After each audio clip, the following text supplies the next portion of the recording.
के बनाउला दिदी यो I'm about to deep fry the chicken breast right now.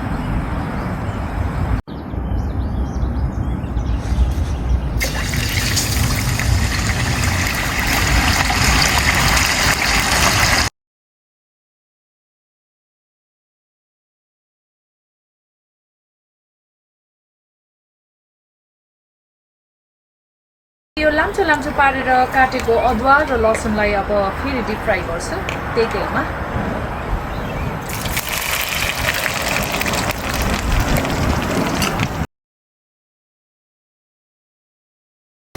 अब यो मैले भुटेर पिनेको 5 फुरन मसला अब म यो हालिदिन्छु यो तेलमा।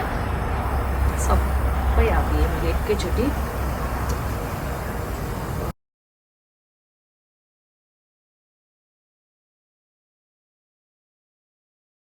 यसमा मैले हाल्छु हिङ मैले मजाले हालिदिन्छु स्वाद अनुसार। अब यसमा मैले माथिबाट अलिकति खुर्सानीको धुलो पनि हाल्छु।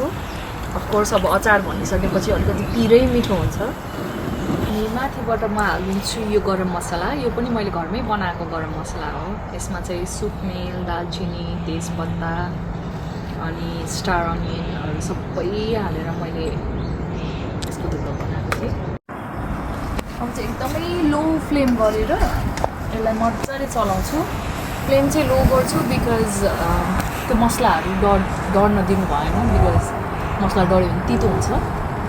त्यही भएर एकदम लो फ्लेम गरेर मसलाहरू सबै मिक्स हुने गरी र राम्रोसित भुटिने गरी म यसलाई चलाइरहन्छु एकैछिन। अब मैले माथिबाट कागतीको झोल हालिदिन्छु। मैले हिट चाहिँ अफ गरिसकेँ। माथिबाट छ ल कागती हालेर फाइनल यसलाई मैले चलाइदिइसकेपछि हाम्रो अचार भयो रेडी।